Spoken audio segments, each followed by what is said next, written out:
Kabinet di-reshuffle, bulan madu politik Prabowo-Jokowi tamat. Reshuffle Kabinet Merah Putih yang baru saja berlangsung pada Senin tanggal 8 September tahun 2025, menandakan babak baru hubungan politik Presiden RI Prabowo Subianto dengan Presiden ke-7 RI Joko Widodo, Jokowi. Founder Citra Institute Yusak Farhan mengatakan, 5 menteri yang diganti ada keterkaitan dengan jejaring Jokowi. Satu persatu anggota kabinet, geng Solo, dicopot oleh Prabowo, ujar Yusak kepada RMOL, Selasa, tanggal 9 September tahun 2025. Dia meyakini, elit-elit politik yang memiliki hubungan langsung dengan Jokowi, tengah dipreteli satu persatu dari struktur Kabinet Merah Putih. Karenanya, kandidat doktor politik Universitas Nasional UNAS, itu memperkirakan hubungan politik Prabowo dengan Jokowi semakin jelas pasca reshuffle kemarin. Bulan madu politik antara Prabowo dan Jokowi dapat dikatakan berakhir dengan dilakukannya reshuffle, demikian Yusak menambahkan. Presiden Prabowo Subianto mendadak mengganti 5 Menteri Kabinet Merah Putih pada Senin 8 September 2025. Beberapa pihak merespon reshuffle ini sebagai langkah Prabowo memperlihatkan kemandirian kendali politik tanpa intervensi dari Presiden ke-7 Jokowi. Buktinya, nama Ketua Projo Budi Ari ikut dicopot dari posisi Menteri Koperasi. Pengamat politik Dr. Anwar Saragih bahkan meyakini akan ada reshuffle susulan karena Prabowo belum mengumumkan nama Menko Polkam dan Menpora. Prabowo dianggap sengaja memberikan jeda untuk melihat respon publik dan internal kabinet. Anwar yakin politisi PSI Raja Juli akan dicopot sebagai Menteri Kehutanan pada reshuffle berikutnya. Analisisnya, pencopotan Raja Juli sengaja tidak dilakukan bersamaan dengan Budi Ari karena menghargai Jokowi, apalagi Immanuel Ebenezer juga sudah ditahan KPK. Prabowo dalam berbagai pertemuan selalu mengatakan jika kemenangannya atas bantuan dari Jokowi. Soal reshuffle yang kemungkinan akan terjadi. Saya tanya khusus beberapa orang yang dianggap selama ini dikenal sebagai orangnya Presiden Jokowi. Menurut info yang saya dapat sih mereka akan stay. Apakah tempatnya akan di tempat yang sama diotak-atik atau diganti ya, tapi itu juga menunjukkan sebetulnya Pak Prabowo itu tidak ingin juga terlalu diametral terhadap Presiden Jokowi karena itu tadi selain prinsip satu musuh terlalu banyak dan 1000 kawan terlalu sedikit, kembali lagi Pak Prabowo tuh orang yang sangat mikul dhuwur mendem jeruk ya.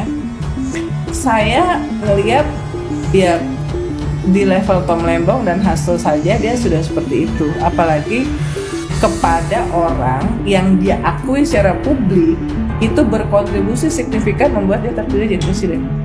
Which is Pak Jokowi maksudnya. Which is Pak Jokowi. Atas berbagai pertimbangan, masukan, dan evaluasi yang dilakukan terus-menerus oleh Bapak Presiden, maka pada sore hari ini sekaligus Bapak Presiden memutuskan untuk melakukan perubahan susunan Kabinet Merah Putih pada beberapa jabatan kementerian. Di antaranya yang pertama, Kementerian Koordinator Politik dan Keamanan. Yang kedua, Kementerian Keuangan. Yang ketiga, Kementerian Perlindungan Pekerja Migran Indonesia. Keempat, Kementerian Koperasi.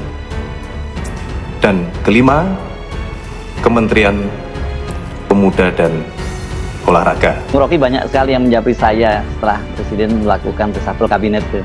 Mereka kembali mengingatkan saya apakah ini yang dimaksud oleh Bung Rocky Gerung sebagai radical break. Tapi kalau kita simak pengumuman dari Mensesnek ini kan baru perubahan parsial ya, jadi masih boleh kita sebut partial break, belum radical break sepenuhnya. Jadi kita masih menunggu akan ada tahapan berikutnya untuk radical break, kira-kira seperti itu ya? Ya benar, Bung Herso. Beberapa mungkin 2 minggu yang lalu kita diskusi, lalu saya bikin prediksi bahwa akan ada radical break. ada yang bertanya apa gitu reshuffle, kita hanya menyebut itu radical break sebetulnya, dan sambil memperingatkan bahwa keadaan akan memuncak pada demonstrasi. Bahwa itu terjadi tentu bukan karena fatwa atau prediksi, tapi karena analisis yang mengarah pada soal tadi bahwa pasti akan ada keresahan publik, dan itu yang sudah berlangsung minggu yang lalu. Pasti setelah itu akan ada radical break, yang saya pakai istilah itu, yang tentu yang dimaksud adalah perubahan besar-besaran, dan di kabinet sebetulnya hari ini juga semacam radical break. Tetapi orang masih menganggap bahwa ya ini belum radikal walaupun ada break, karena ya orang masih hitung Golkar berapa banyak di situ, kok Bahlil nggak diganti misalnya. Kan jadi radikal kalau misalnya posisi kunci itu yang dianggap sebagai proksinya mantan Presiden Jokowi itu yang diganti, itu namanya radical break. Tetapi kalau kita hitung kuantitatifnya, ya 4 menteri yang baru justru datang dari Golkar juga, ya, di mana Bahlil ada pendukung Pak Jokowi. Memang ada agen-agen atau apa yang disebut termul atau ya proksi Jokowi yang diganti itu, terutama Menteri Koperasi dan beberapa menteri yang lain dari Golkar juga itu. Tetapi tetap Golkarnya menggantikan posisi Golkar juga. Jadi tidak ada radical break sebetulnya. Tapi yang kita maksud radical break adalah satu keputusan untuk melihat perubahan yang mungkin bagi Pak Prabowo sebagai presiden, dicicil aja dulu. Yang penting ada semacam sinyal bahwa akan ada break, yaitu reshuffle. Jadi itu sudah terjadi. Atas kegembiraan saya ini saya beri 2 jempol untuk Pak Prabowo. Kenapa saya katakan 2 jempol? Karena dengan adanya reshuffle ini yang didahului dengan penyelesaian cepat terhadap kerusuhan-kerusuhan dari demo itu berarti Pak Prabowo sudah mulai mau mendengar aspirasi masyarakat sipil. Kita tahu sampai kemarin, podcast kemarin saya katakan masalah kita tuh apa? Karena Pak Prabowo itu tidak mau mendengar. Atau tidak sampai pesannya ke dia? Iya, tidak mendengar dan tidak pernah merespon aspirasi masyarakat. Sampai 10 bulan kan orang bertubi-tubi tidak direspon. Nah, analisisnya 2. Ya, 1, pesan ini tidak sampai kepada Pak Prabowo karena terlalu ada yang memagari. Lalu yang kedua, para menteri tidak ngerti apa aspirasi masyarakat itu sesungguhnya dan bagaimana mengelolanya, sehingga macet terus. Nah sekarang sesudah terjadi demo dan kerusuhan di mana-mana, Pak Prabowo langsung merespon dengan cepat seperti saya katakan lalu. Ada yang unik di dalam soal ini, yaitu keinginan Prabowo untuk memberi sinyal bahwa dia memang berpihak pada suara rakyat. Dia bahkan tidak berpihak pada suaranya sendiri. Suara sendiri kan hidup Jokowi kan, itu suara dia tuh. Tapi sudah rakyat mengkoreksi suara presiden, yang tidak mungkin presiden, maksud saya begini loh, karena pada waktu itu Pak Jokowi kan tamu tiba-tiba wow, maka saya bilang hidup Jokowi untuk menenangkan kalian. Kan nggak mungkin presiden mengucapkan itu, walaupun saya udah ucapkan. Jadi baca between the line itu, antara 2 kalimat hitam yang tercetak oleh huruf hitam, nggak dicetak di Pramuka ya kalau between the line. Orang baca wisdomnya apa di situ, pesan hermeneutik dari presiden apa. Pisahkan politik dengan hukum, itu tafsirnya gampang aja kan. Tetapi ada jalan yang hendak dia tempuh untuk menyempurnakan seluruh dalil dia tentang Indonesia sejahtera, Indonesia bahagia, Indonesia yang mungkin bagian juga dari kecemasan dia tuh. Saya lihat begitu aja tuh. Sekarang tinggal kita lihat kalkulasi setelah tanggal 17 Agustus. Pasti akan ada radical break. Maksudnya? Saya mau bilang reshuffle nggak enak, saya pakai istilah agak absurd lah, radical break. Satu kejadian yang pasti menggemparkan. Dari mana apanya Pak? Medianya Pak? Forum Keadilan Pak? Oh ya nanti kalau kamu bikin isu sendiri ini udah bisa. Jadi diminta ya Pak? Enggak. Itu hak prerogatif presiden. Katanya mau reshuffle Pak? Iya Pak, infonya hari ini Pak. Hak prerogatif presiden. Ya udah nggak apa-apa. Tapi reshuffle nggak sih Pak? Hak prerogatif. Bawa belum dapat infonya Pak? Belum. Kita kerja aja ngurus rakyat ya. Sekarang mau ke istana nggak Pak? Ke istana bagaimana Pak? Apa? Ke istana. Apa? Sekarang mau ke istana apa? Enggak. Belum ada pembentukan. Kenapa kamu bikin isu sendiri? Enggak Pak. Konfirmasi aja. Makasih Pak Budi.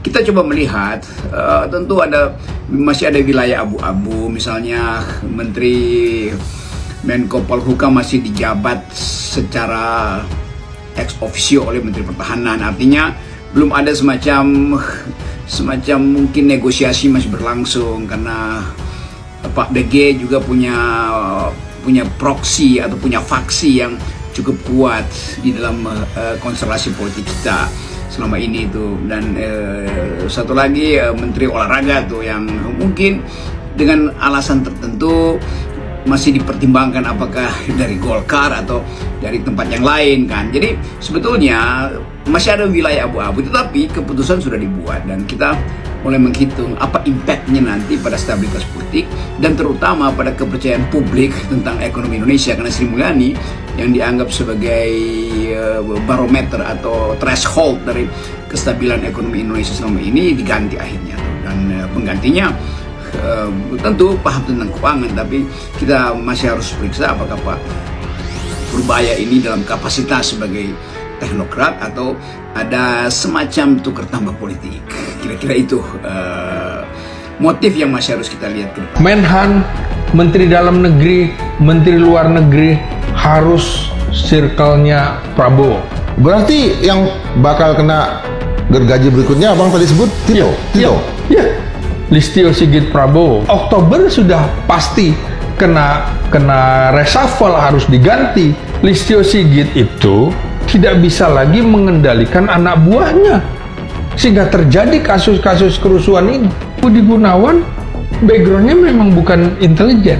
Jadi kesalahan Presiden Jokowi menempatkan Budi Gunawan sebagai kepala BIN waktu itu. Menhan tidak akan diberikan kepada yang lain selain Safri. Tipis kemungkinan Safri akan menjadi pengkhianat bagi Prabowo. Apa yang kita analisis di sini terbukti semuanya, Bang. 17 orang titipan dari kabinet Jokowi pelan-pelan akan digerus, akan dicopot. Saya malah menyarankan kalau bisa mereka buat surat pengunduran diri daripada dipecat. Saya kira perlahan-lahan ketua umum partai yang loyalitasnya bercabang-cabang selamat menunggu surat pemecatan.